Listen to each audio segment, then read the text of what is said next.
નમસ્તે મિત્રો, સ્વાગત છે તમારું। ચાલો મિત્રો સાંભળીએ આજની નવી કહાની। મારી સોતેલી માએ મારા લગ્ન નોકર સાથે કરાવી દીધા અને કહ્યું, તારા જેવી મનુષ્ય માટે આ સંબંધ બરાબર હતો।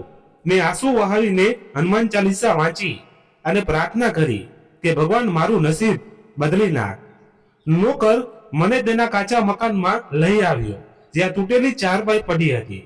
પર બીજા દિવસે જ મારું રિસેપ્શન શહેરની ખૂબ મોટી 5 સ્ટાર હોટલમાં થયું। ત્યારે મારા હોશ ઉડી ગયા।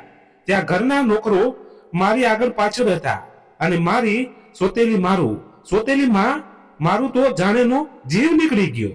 જ્યારે તે ભાગતી આવીને બોલી, મનુષ્ય છોકરી સાથે લગ્ન કોણ કરશે કે મારો રંગ કાળો હતો।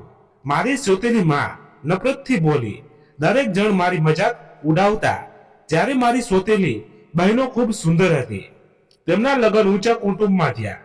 મારી જિંદગી હંમેશા એક અગ્નિ પરીક્ષા રહી। મારા પિતાની પહેલી પત્નીની દીકરી હતી। મારી માં દુનિયા છોડી ગયાના થોડા સમય પછી મારા પિતાએ બીજા લગ્ન કર્યા। પપ્પાની આ પત્ની મારી સોતેલી બહેનોનો જન્મ થયો। મારી સોતેલી બહેનો ખૂબ જ સુંદર હતી, જ્યારે હું કાળી હતી।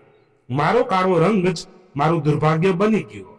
મારી સોતેલીમાં હંમેશા મને તેની દીકરીઓ કરતા ઓછી સમજતી।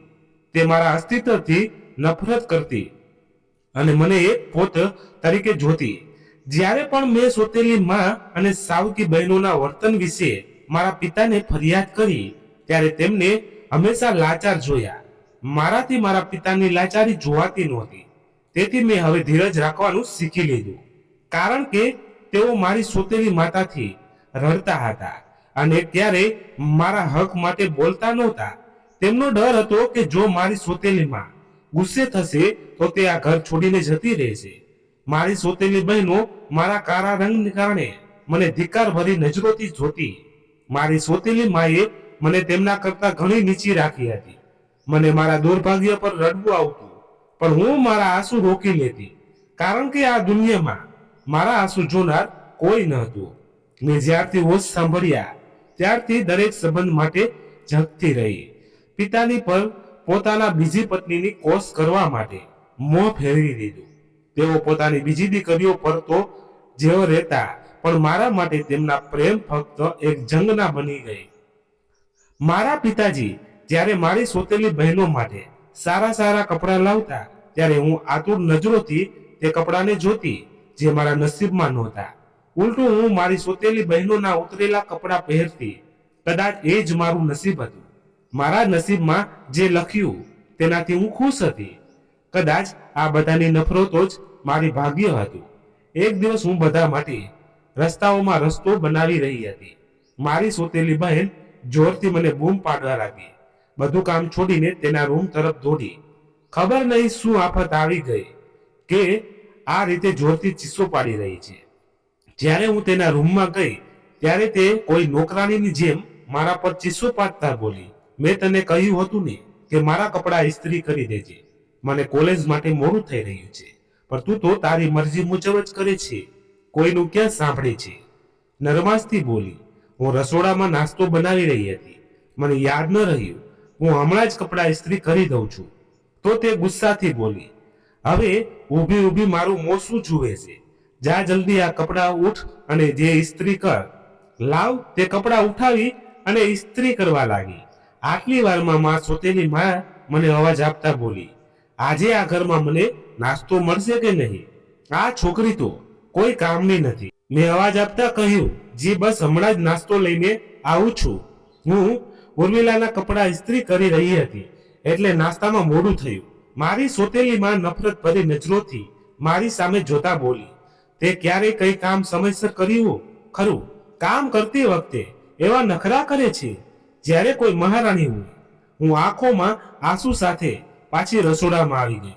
હું જાણતી હતી કે મારી બધી દલીલો સોતેલી માં સામે નકામી છે, પણ એ પણ સાચું હતું કે મેં ઘરના બધા કામનો બોજ મારા ખંભા પર ઉપાડી રાખ્યો હતો। આટલું હોવા છતાં મને અપમાન અને નફરત સિવાય કઈ મળતું નહોતું। મારા રૂમમાં જઈને અવારનવાર મારી માને યાદ કરીને રડતી, જેને ન પોતાની માનો પ્રેમ જોયો અને ના તો તેની માને તેના પર પોતાની મમતા વરસાવવાનો મોકો મળ્યો. આ નિર્દય દુનિયામાં કોઈ પણ મારું સહાયક નહોતો. અહીં સુધી કે મારી સોતેલી બહેનો પર બાળપણથી જ મારા વિરુદ્ધ હતી. ખબર નહીં તેમને મારાથી શું ફરિયાદ હતી. તેઓ મને દરેક વાત પર અપમાનિત કરતી અને મારી સોતેલી માં પોતાની દીકરીઓનો સાથ આપતી કે મારા પિતાજી પણ મને તુચ્છ નજરોથી જોવા લાગતા. મારી સોતેલી માં અને બહેનોને ધિક્કાર ભરી નજરોનો સામનો તો કરી શકતી હતી, પણ મારા પિતાનો મારી સાથેનો એવો વ્યવહાર મારા હૃદયને દુઃખી કરી દેતો અને હું રડી પડતી. તે સમયે મને અતિશય દુઃખ થતું જ્યારે મારા પિતા તેમનો બધો પ્રેમ તે દીકરી ઉપર વરસાવતા. એ મારા ભાગે કાંઈ ના હોતું. ત્યારે મારી સોતેલીમાં કટાક્ષ કરતા કહેતી, તારા કાળા રંગને કારણે તારા પિતા તને પોતાનાથી દૂર રાખે છે. મારા પર તો આફત ત્યારે તૂટી પડી જ્યારે મારા પિતા મારી સોતેલી બહેનોને પોતાની સાથે કોઈ સમારંભમાં લઈ જાયને હું આતુર નજરોથી તેમને જોતી રહી. કોઈને પણ મારા એકલા હોવાથી કોઈ ચિંતા નહોતી. સમય ખૂબ ઝડપથી વીતતો રહ્યો. હું અને મારી સોતેલી બહેનો યુવાન હતી તો આટલી સુંદર હતી. તેમનો ગુલાબી રંગ તારાઓની જેમ ચમકતી. આંખો તેમની સુંદરતામાં એટલો વધારો કરતી હતી કે રોજ બે રોજ તેમના માટે અમીર અને પ્રતિષ્ઠિત સંબંધો આવતા. તેમને એ જ વાતનો ખૂબ ગર્વ હતો કે અમારા સૌંદર્યને કારણે રોજ અમારા સંબંધો આવે છે અને મારી સોતેલીમાં તેમના દહેજને લગ્નમાં પોતાની પૂરી શક્તિ ખર્ચી નાખતી. મારી સોતેલી માએ મારી માતાના બધા દાગીના જેના પર મારો હક હતો તે બધા પોતાની દીકરીઓને આપી દીધા. મારા પિતાએ પણ તેમના લગ્નમાં કોઈ કસર છોડી નહીં. દુનિયાની દરેક ખુશી લાવીને તેમની જોડીમાં નાખી. પણ જ્યારે મારા લગ્નની વાત આવી ત્યારે માટે કોઈ પ્રેમ કે ઇજ્જતની વાત ન કરી. અહીં સુધી કે મારા પિતા પણ આ બાબતમાં મૌન રહ્યા. ના તો તેમણે મારી ખુશીઓની પરવા કરી, ના મને વિદાય કરતી વખતે મને મારા પિતાનો પ્રેમાળ સાથ નસીબ થયું. તેઓ હંમેશા બાળકોની જેમ મારાથી દૂર રહી, કારણ કે મારી સોતેલીમાં સામે તેમની એક પણ ચાલતી નહોતી. દરેક બાબતમાં મારી સોતેલીમાં સામે લાચાર હતા. એક દિવસ મારી સોતેલીમાં એક કઠોર સ્વરમાં કહ્યું, આ કાળીને જલ્દી પરણાવી દો. જે સંબંધ આવ્યો છે એની સાથે લગ્ન કરાવી દો. આમ પણ એના માટે કોઈ સારો સંબંધ આવવાનો નથી. કેવી એને સક્કલ સુરત છે. કોઈ પણ અમીર કે સારા કુટુંબનો સંબંધ તો એના માટે આવસાન તો સારું છે કે જે સંબંધ આવ્યો છે તેને સ્વીકાર કરો અને આ ઘરમાંથી રવાના કરી દો. આમ પણ છોકરી બોજ અને શરમજનક સિવાય તમારા માટે બીજું કશું જ નથી. મારા પિતા મારી સોતેલી માં સામે મૌન બેસી રહ્યા. તેમના મોંમાંથી મારી તરફેણમાં એક શબ્દ પણ ન નીકળ્યો. પોતાની માની અવાજ સાંભળીને મારી આંખોમાં આંસુ ભરાઈ આવ્યા કે હું આ બધા લોકો પર બોજ કેવી રીતે છું. ના તો મેં ક્યારે પહેરવા માટે કઈ ઉત્તમ માગ્યું, ના જ ખાવા માટે. પણ મારી સોતેલી માં અને પિતાજી પાસેથી તે કોઈ પણ વસ્તુ માટે હટ કરી, પણ હું જાણતી હતી કે મારા વિરુદ્ધનો કોઈ ફાયદો નથી. જે રીતે મારી સોતેલી બહેનોના લગ્ન ખૂબ ઊંચા ઘરોમાં થયા, હું પણ મારા લગ્ન આવા જ ઘરમાં થવાનો સપના જોતી હતી. પણ હું નથી જાણતી કે મારા બધા સપના અધૂરા રહી જશે. ભગવાનને પ્રાર્થના કરતી મારા આંસુ મોતીની જેમ વરસી રહ્યા હતા અને હું મારા ભગવાન પાસે મારા સસરા સારા નસીબ માટે પ્રાર્થના કરી રહી હતી, કારણ કે હું આ વર્તનથી કંટાળી ગઈ હતી. મારા સહન શક્તિની હદો પૂરી થઈ ચૂકી હતી. ઉપર ઇત્ય હતી કે મારા નસીબમાં કોઈ એવું હોય જેના હોવાથી મને તે ઇજ્જત અને સન્માન મળે, જે મને મારી સોતેલી માં અને બહેનો પાસેથી ન મળી શક્યું. તે ધિક્કાર ભરી નજરો અને સહન કરીને મારી સહન શક્તિની હદો પૂરી થઈ ચૂકી હતી. હું જઈને પણ મારા માટે અવાજ ઉઠાવી શકતી નહોતી, કારણ કે હું જાણતી હતી કે જો મેં અવાજ ઉઠાવ્યો પણ તમારી સોતેલીમાં અને બહેનો મારે અવાજને દબાવી દેશે. પાછી મારા ભાગે અપમાન અને બદનામી સિવાય કંઈ નહીં આવે. એક દિવસ મારી સોતેલી બહેન પોતાના પતિ સાથે ઘરે આવે. એનો એટલો સારો પોશાક જોઈને મારા મનમાં પણ આતુરતા જાગી કે હું પણ લગ્ન પછી આવી જ રીતે સજી ધજીને રહું, પરંતુ એ તો ફક્ત મારું સપનું હતું, જે કદાચ ક્યારેય હકીકત બની શકતું ન હતું. હું નિશાસો નાખીને રહી ગઈ, કારણ કે મારું નસીબ ક્યાં એવું હતું કે હું પણ કોઈ ઊંચા કુટુંબમાં જાઉં. મારી પર સહેલી સોતેલી બહેનો તરફ જોઈને મેં પણ મારી સોતેલી માં સાથે વાત કરવાનું નક્કી કર્યું કે હું ક્યારેય આ સામાન્ય નોકર સાથે લગ્ન નહીં કરું. આ વિચારતા જ મને પરસેવો એવો છૂટી ગયો કે જો મેં આ વાત કરી લીધી તો ખબર નહીં મારા શબ્દો શું અસર કરશે. પણ મેં હિંમત ભેગી કરી કે આજે તો મારા હકમાં વાત કરીને જ રહીશ. મારા મનમાં મારી સોતેલી માં વિરુદ્ધ નફરતનો એક કણ પણ મોજૂદ નહોતો. મેં વિચાર્યું કે સોતેલી માં સામે રડીશ તો કદાચ તેમનું હૃદય નરમ પડી જશે. તે મારા લગ્ન સામાન્ય માણસ સાથે ન કરે. હું ડર અને હળવળાટમાં મિશ્રણ ભાવ સાથે મારી માના રૂમમાં ગઈ તો તે મારી સોતેલી બહેન સાથે ફોન પર વાતો કરી રહી હતી. મેં તો તારા પિતાજીને કહ્યું છે કે આ અભાગીનો સંબંધ ત્યાં જ કરી દેવો, ઓછામાં ઓછું તેનાથી છુટકારો તો મળશે. મારું તો મન નથી કરતું કે હું તેનું મોં પણ જોઉં, પણ શું કરવું, મજબૂરી છે. જ્યાં સુધી તેના લગ્ન નથી થઈ જતા ત્યાં સુધી તેને આ ઘરમાં સહન તો કરવી જ પડશે. મારી સોતેલી માના શબ્દો મારા પર વીજળીની જેમ પડ્યા અને વયાટ પગલે પાછી ફરી. મનમાં જે આશાની કિરણ હતી કે હું મારી સોતેલી માને આ સન્માન માટે ના પાડી દઈશ, ત્યારે મારી આશા મરી ગઈ. સોતેલી માની વાતો સાંભળીને દમ તોડી ગઈ. મેં બધું જ મારા નસીબ પર છોડી દીધું. મારા લગ્ન નક્કી થઈ ગયા, એ પણ એક સામાન્ય નોકર સાથે. તે દિવસે મારી સોતેલી માં અને બહેનોએ કોઈ ખુશી વ્યક્ત ન કરી. ઉલટું મારા પોશાક અને દાગીના મજાક ઉડાવતા રહી ને લગ્ન માટે કોઈએ ખરીદી પણ ન કરાવી. ઉલટું મેં મારી માના ખૂબ જ જૂના પડેલા કપડામાંથી લગ્નના દિવસના જોડું કાઢ્યું અને જે પહેરી લીધું. જેટલું મારી પાસે હતું બસ ખુશ અને કૃત રાખીને એક સાદી દુલ્હન તરીકે એક જૂના નાના ઘરમાં બેઠી હતી. મારા હૃદયમાં કડવાશ અને લાચારીનું વાવાઝોડું હતું. આ વાવાઝોડાનો એકમાત્ર હિસ્સો હું જ હતી, કારણ કે મારા ડરવાથી પહેરવાથી મારા પિતાના ઘરમાં કોઈના પર કોઈ અસર નહોતી. મારી વિદાયના દિવસે મને મારી માની ખોટી ત્રિપાઠી અનુભવાય.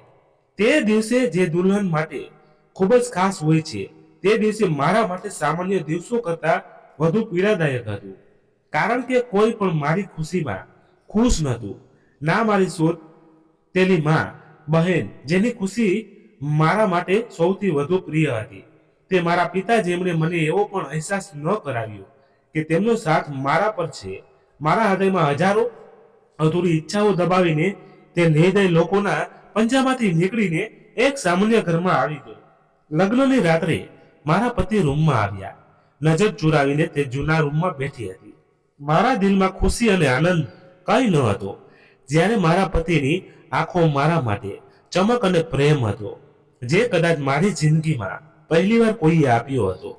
આ પહેલા તો મેં બીજાઓની આંખોમાં મારા માટે ફક્ત નફરત અને ધિક્કાર જ જોયા હતા.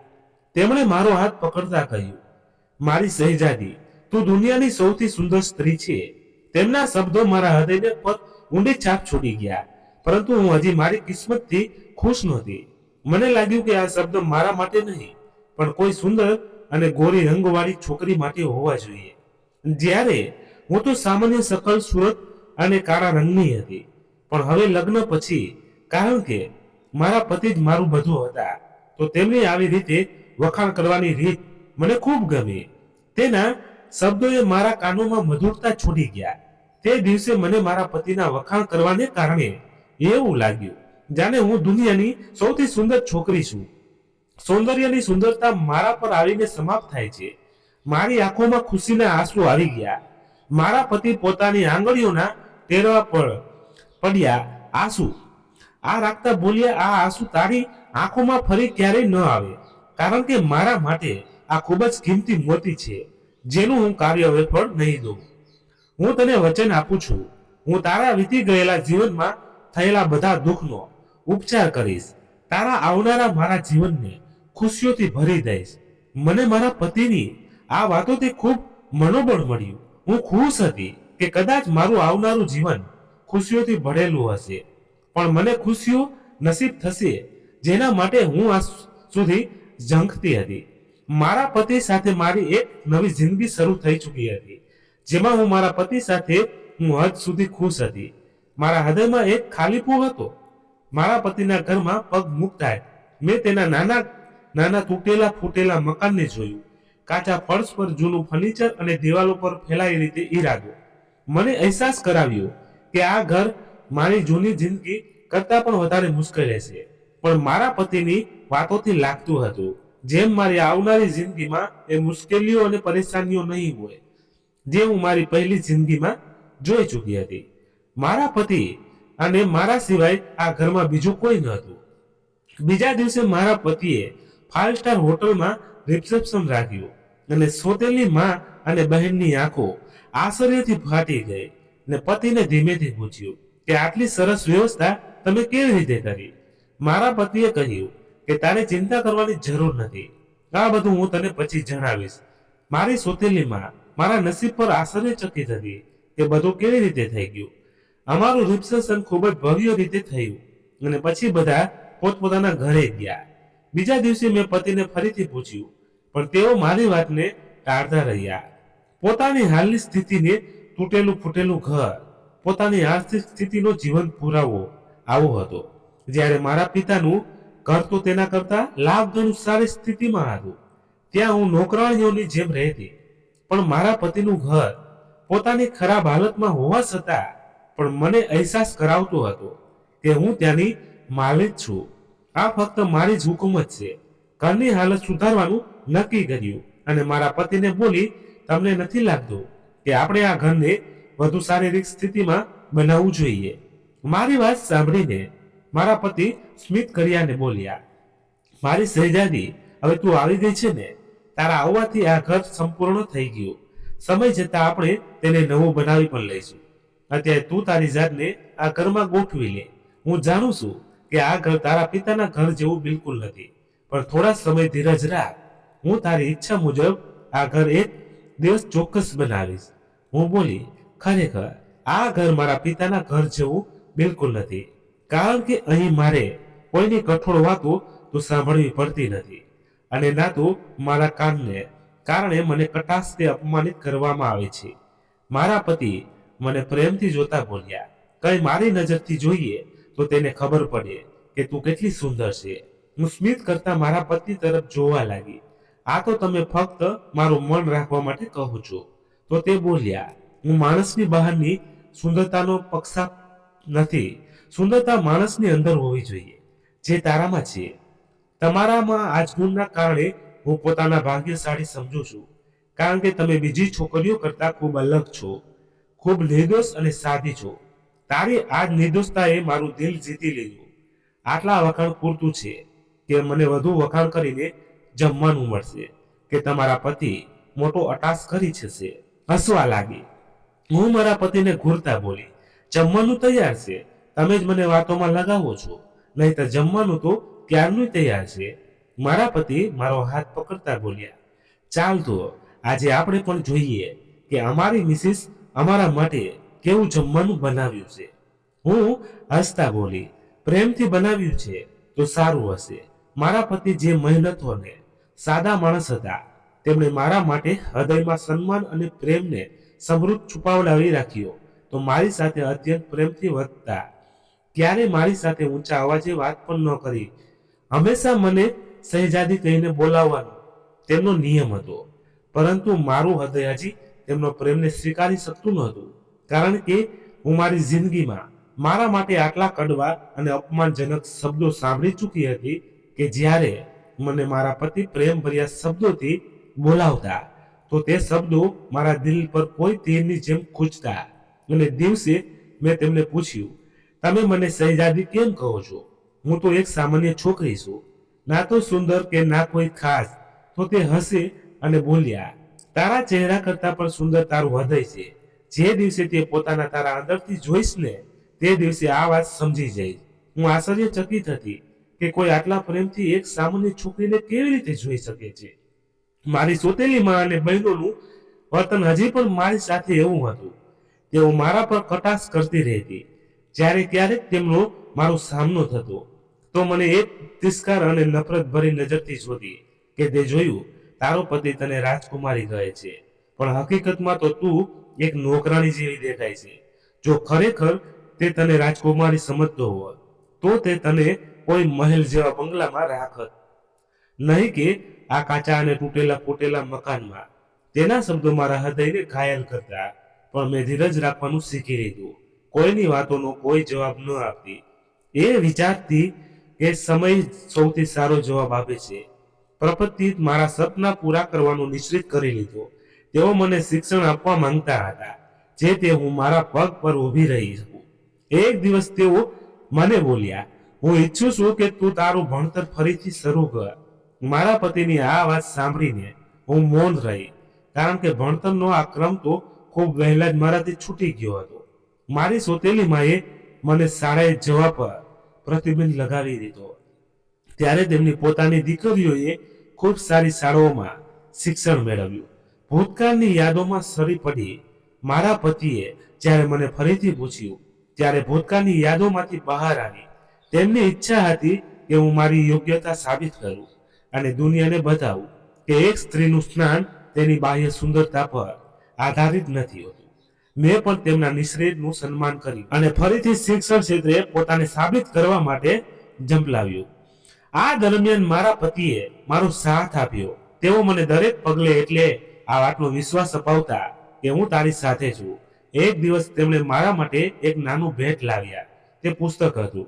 તેમણે કહ્યું, આ પુસ્તક તારા અંદરની સુંદરતાને નિખારવામાં મદદ કરશે અને આજે તું બીજાની વગર કારણની વાતોને કારણ તારા અંદર એક વાવાઝોડું ઊભું કરીને બેઠી છે.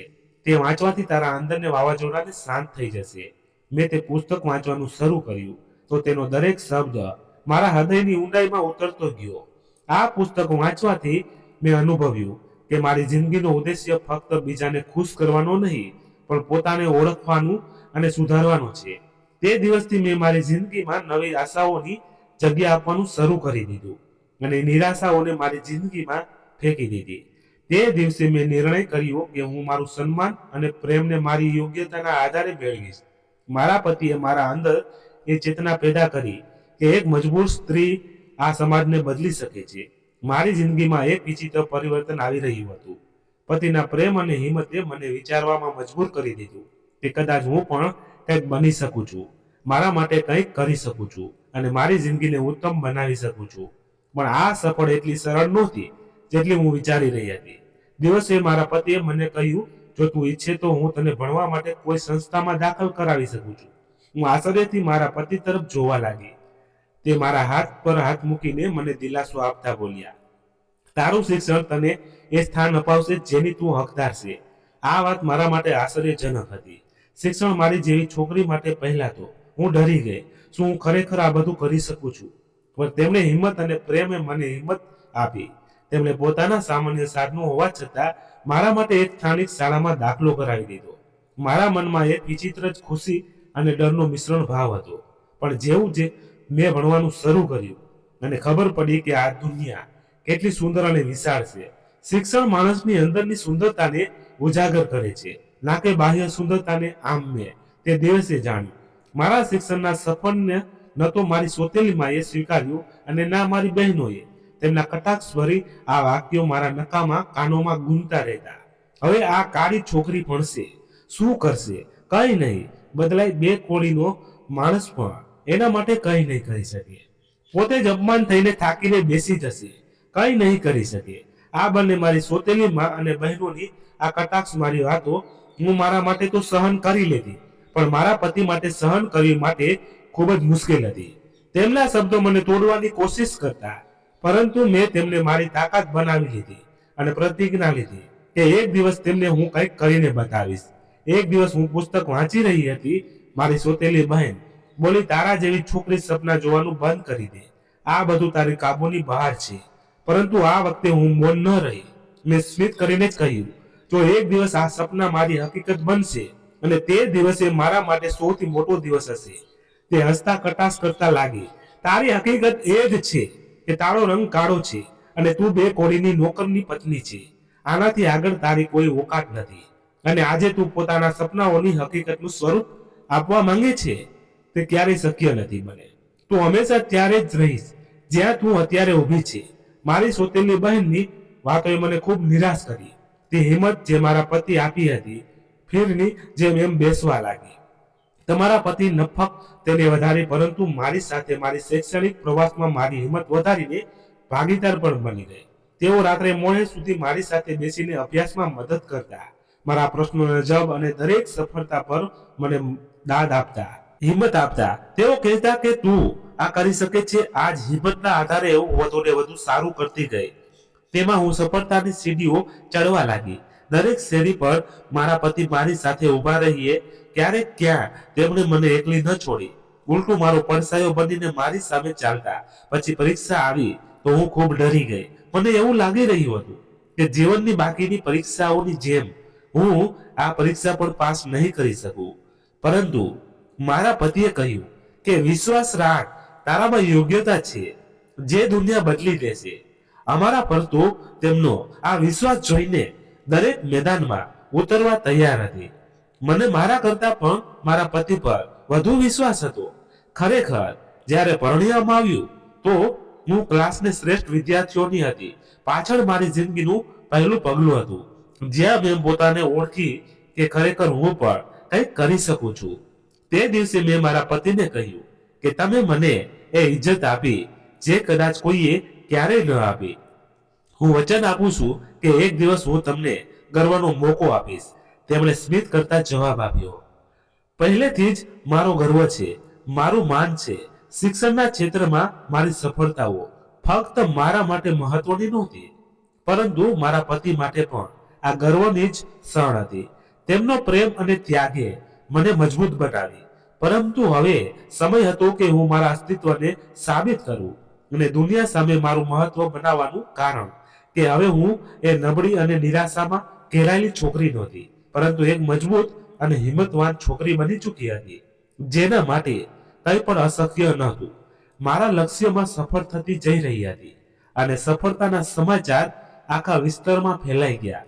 તે લોકો જે ક્યારેય અમારા રંગ અને સામર્થ્યની મજાક ઉડાવતા, તે હવે મને શુભેચ્છા આપી રહ્યા હતા. મારી સોતેલી માં અને બહેનો જે હંમેશા મારી હિંમત તોડતી રહેતી, હવે મૌન હતી. તેમના ચહેરા પર આશ્ચર્ય સ્પષ્ટ દેખાઈ રહ્યું હતું. જેમને ઉઠાવતા બેસતા કાળા રંગના કારણે ટોણા મારતી, હવે મારી સામે તેમની નજર ઝૂકેલી હતી. વકૃત સ્પર્ધા પછી તે ક્ષણ માટે આશાની એક નવી કિરણ હતી. હવે મારાથી વચન આપ્યું કે હું સપનાઓને અહીં સમાપ્ત નહીં થવા દઉં. સફળતા મારા લક્ષ્યની શરૂઆત હતી. એક દિવસ મારા પતિએ મને કહ્યું, તે સાબિત કરી દીધું કે તારામાં હિંમત અને યોગ્યતા છે.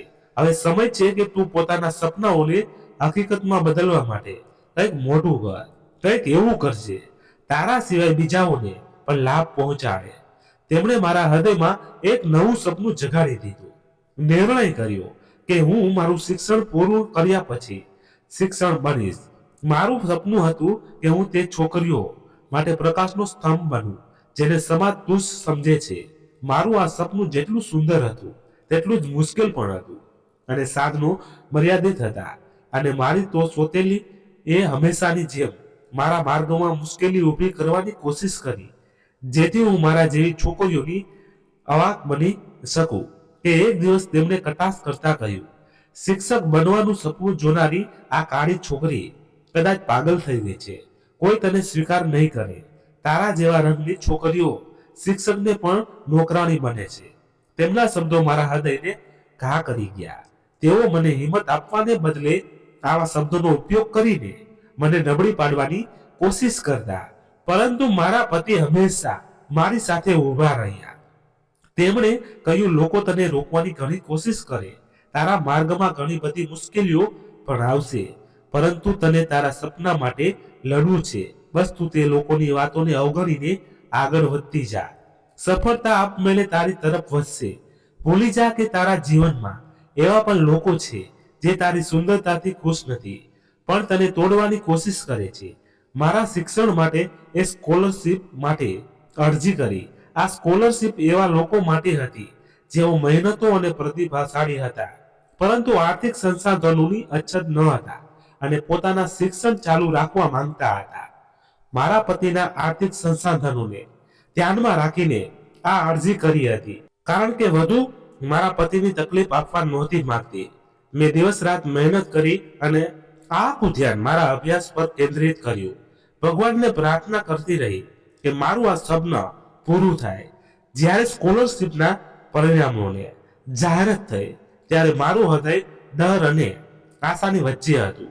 હું મારા ભગવાનને પ્રાર્થના કરી રહી હતી કે સ્કોલરશિપની સૂચિમાં મારું નામ આવી જાય, જેથી મને કોઈ પણ પ્રકારની મુશ્કેલીનો સામનો ન કરવો પડે. જ્યારે મેં પરિણામ જોયું તો મારી આંખો ખુશીથી ભરાઈ આવી. મારું નામ સફળ ઉમેદવારોની સૂચિમાં સૌથી ઉપર હતું. મેં ભગવાનનો આભાર માન્યો. મારા પતિને આ ખુશખબર સંભળાવી. તેમણે કહ્યું કે આ તારી મહેનતનું ફળ છે. હું જાણું છું કે તું આગળ પણ સફળ થઈ. સફળતા દરેક પગલે તારી રાહ જોતી રહેશે.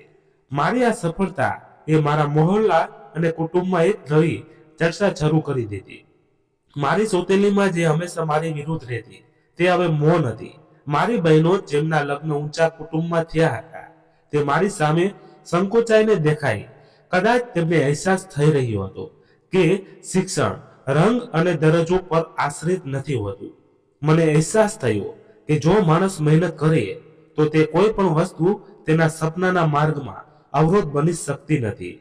મારા પતિનો પ્રેમ અને મારી પોતાની સંઘર્ષ અને મને શક્તિ આપી જે મેં ક્યારેય પોતાનામાં અનુભવી નહોતી. મને એક સ્થાનિક શાળામાં ટ્રેનિંગ ટીચર માટે તક મળી. આ પહેલો મોકો હતો જ્યારે મેં મારા સપનાને હકીકતમાં બદલતા જોયું. મારી સોતેલીમાં જે હંમેશા મારી હિંમત તોડતી તે મને ખામોશીથી જોતી રહેતી. કદાચ તેમના હૃદયમાં પસ્તાવો હતો, પણ તેમના અહંકારે તેમને કહેવાયને કહી ન દીધું. પરંતુ તેમની આંખો કહી રહી હતી કે તેમને પોતાના કાર્યનો અફસોસ છે. તેમનું સાવકાપણું પણ તેમને મારા નજીક આવવાથી રોકી રહ્યું હતું. જ્યારે મારું શિક્ષણ પૂરું થયું ત્યારે મને એક પ્રખ્યાત શાળામાં કાયમી શિક્ષકોની નોકરી ઓફર મળી. હું ગૂંચવણમાં હતી. શું હું મારા સપનાઓ માટે આ ત્યાગ માટે તૈયાર છું? મારા પતિએ મારી સ્થિતિને સમજ્યા અને કહ્યું, આ તક તારા માટે ખૂબ મહત્વપૂર્ણ છે.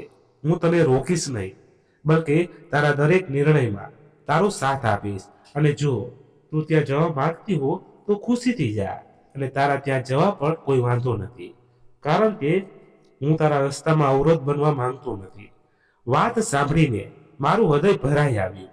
નિર્ણય કર્યો કે મારા સપનને હકીકત બનાવવા માટે આ પડકારને સ્વીકાર કરું, પરંતુ સાથે જ મારા સંબંધને મારી પ્રથમ પ્રાથમિકતા બનાવીશ. કારણ કે આ સંબંધને કારણે આજે હું આ સ્નાન પર હતી, તો હું કેવી રીતે આ પવિત્ર સંબંધને મારી નોકરી માટે અવગણી શકું? મેં નોકરી સ્વીકારીને એક નવા શહેરમાં પગ મૂક્યો અને સોતેલીમાં એક દિવસ ફોન પર મને કહ્યું, મેં તને ક્યારે મહત્વ નથી આપ્યું, પણ આજે મને તારા પર ગર્વ છે. આ શબ્દો મારા હૃદયને શાંતિ આપવા માટે ઘણા હતા. ના શબ્દો એ અંદર મારી અંદર વધુ હિંમત વધારી કે વધુ ઊંચી ઊંડાણ ભરું. તે દિવસે મેં જાણ્યું કે જ્યારે માણસ પોતાના ઈરાદાઓ અને મહેનત સાથે આગળ વધે તો દુનિયા આપમેળે તેના રસ્તા સાફ કરવા લાગે છે. મારી જિંદગી સફળતાના રસ્તે ચાલી પડી. જિંદગી હંમેશા અગ્નિ પરીક્ષાઓથી ક્યારેય ખાલી નથી હોતી.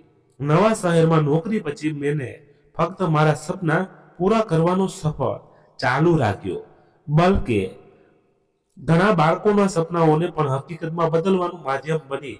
પરંતુ આ સપને મને એવી હરકતોથી પરિચિત કરાવી જેનો સામનો કરવો મારા માટે સરળ નહોતું. મારી મહેનત અને સચોટ પ્રયાસે જલ્દી જ મને વિસ્તારમાં પ્રખ્યાત કરી દીધી. પરંતુ જેમ જેમ પ્રસિદ્ધ વધતી ગઈ, હું મારા પતિ વગર જિંદગીમાં ખાલીપણને અનુભવવા લાગી. તેમના વગર આ સફળતાઓ મને અધૂરી લાગી રહી હતી. હું આ સફળતાનો તેમની સાથે મળીને ઉજવવા માંગતી હતી, જે તેમનો અસલ હક હતો. તેમનાથી દૂરીનો મને તીવ્ર અહેસાસ થતો. તેથી હું ઈચ્છતી હતી કે તેમને નજીક રહીને મારા સપનાને પૂર્ણ થતા સુધી પહોંચાડું. એક દિવસ મારા પતિએ મને કોલમાં કહ્યું, હું તારી સફળતા ઉપર ખૂબ ખુશ છું, પણ તને જોયા વગર દિવસ પસાર કરવો મુશ્કેલ થઈ રહ્યો છે. તેમની આ વાત મારા હૃદયને સ્પર્શી ગઈ. મને ભાવ્યું કે મારી સફળતાની પાછળ તેમનો ત્યાગ છુપાયેલો છે. હું તેમની સાથે સમય ગુજારી રહી નથી, મેં નિર્ણય કર્યો કે મારી નોકરી અને લગ્ન વચ્ચે સંતુલન સ્થાપિત કરીશ. શાળામાં અરજી કરીશ કે મને ગામની નજીક કોઈ શાખામાં બદલી આપવામાં આવે, જેથી હું મારા પતિ સાથે રહેતા અને સપનાઓને પણ ચાલુ રાખી શકું. જ્યારે હું ગામ પાછી આવી ત્યારે ગામના લોકો હવે મારી સામે ઇજ્જતથી વર્તી રહ્યા હતા. આટલી ઇજ્જત મને પહેલા ક્યારેય નહોતી મળી જેટલી સફળતા પછી મળી રહી હતી. મારી સોતેલી માં જે મને સ્વીકારતી નહોતી તે હવે મારા વખાણ કરતી જોવા મળતી, પરંતુ તેમના વર્તનમાં હજી પણ એક સંકોચ હતો. મારા પિતા જેમણે ક્યારેય માના ડરને કારણે મારા માથા પર હાથ પણ નહોતો મૂક્યો, મારા ગામમાં પાછા આવવા પડતે મને ગર્વથી પોતાના હૃદય લગાવતા બોલ્યા, દુખી, તું મારો અભિમાન છે. આજે તારા કારણે મારું માથું ગર્વથી ઊંચું થઈ ગયું છે. મારી આંખોમાં નમી આવી ગઈ, કારણ કે હું મારા પિતાના પ્રેમ અને મમતા માટે છણ છલકતી હતી. ગામે એક જૂની શાળા હતી જે ઘણા સમયથી જર્જરિત હતી. નિર્ણય કર્યો કે તેને ફરીથી શરૂ કરીશ. તે બાળકોને ભણાવીશ જેઓ આર્થિક મુશ્કેલીઓના કારણે શિક્ષણથી દૂર રહે છે. વિચિત્ર હતી કે મારી જેમ કોઈ પણ બાળક શિક્ષણથી વંચિત ન રહે. સૌએ મારા નિર્ણયનો યોગ્ય ગણ્યો, પરંતુ કેટલાક લોકોએ ટીકા પણ કરી. આ છોકરી શહેરની શાળામાં કામ કર્યા પછી અહીં ગામમાં બાળકો માટે સમય શા માટે બગાડી રહી છે? આ વાતો એ મને થોડી દુખી કરી, પરંતુ મારા પતિએ મને આશ્વાસન આપ્યું, તારે એવા લોકો માટે કામ કરવાનું છે જેઓ ખરેખર તારી મહેનતને સમજે. દુનિયાની વાતોની ચિંતા ન કર, કારણ કે જો તે દુનિયાની વાતોની ચિંતા કરવાનું શરૂ કરી દે તો તું ક્યારેય બીજાઓને શિક્ષણથી ઘરેણાથી રોશન નહીં કરી શકે. મેં ગામની શાળાએ ફરીથી નિર્માણ કરવાનું કામ શરૂ કરી દીધું. મારી નાણાકીય અને ભાવનાત્મક રીતે મદદ કરી. મારા વિદ્યાર્થીઓ અને તેમના મારા માતા પિતાએ પણ આ કામમાં મારો સાથ આપ્યો.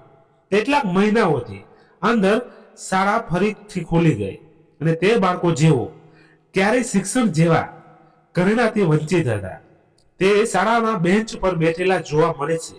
મેં શીખ્યું કે સફળતા ફક્ત પોતાની ઈચ્છાઓને પૂરી કરવામાં નથી, પરંતુ બીજાના સપનાઓને સાકાર કરવામાં છે.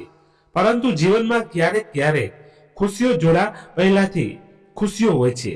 એક એવી ઘટના બની જેને મારામાં હિંમત અને દ્રઢતાને ચકાસી. એક દિવસ ગામમાં કેટલાક પ્રભાવશાળી લોકોએ શાળા પર વાંધો ઊભો કર્યો. તેમનું કહેવું હતું કે આ શાળા ગામના બાળકો માટે નહીં, પરંતુ અહીંની પરિસ્થિતિઓ માટે નકામી છે. આ જમીન બીજી વસ્તુ માટે ઉપયોગ થવી જોઈએ. આ લોકો એવા લોકો હતા જેમણે હંમેશા પોતાના લાભ માટે બીજાને નુકસાન પહોંચાડ્યું હતું. શાળાની સફળતા અને બાળકોનું શિક્ષણ તેમના માટે ખતરો હતી. તે નહોતા ઈચ્છતા કે ગામમાં બાળકો શિક્ષિત થાય અને તેમને પડકાર આપી શકે. તેમણે શાળા બંધ કરવાની ધમકી આપવાનું શરૂ કરી દીધું. તેઓ અમારી પાસે આવ્યા અને કહ્યું કે આ શાળા બંધ કરી દો, નહીતર તમને અને તમારા મારા કુટુંબને તેના પરિણામો ભોગવવા પડશે. હું ભયભીત હતી, પરંતુ મારા પતિએ મારો હાથ પકડીને કહ્યું કે તે આ શાળા બાળકોના ભવિષ્ય માટે બનાવી છે. આપણે કોઈના દબાણમાં આવીને આપણો હેતુ નહીં છોડીએ.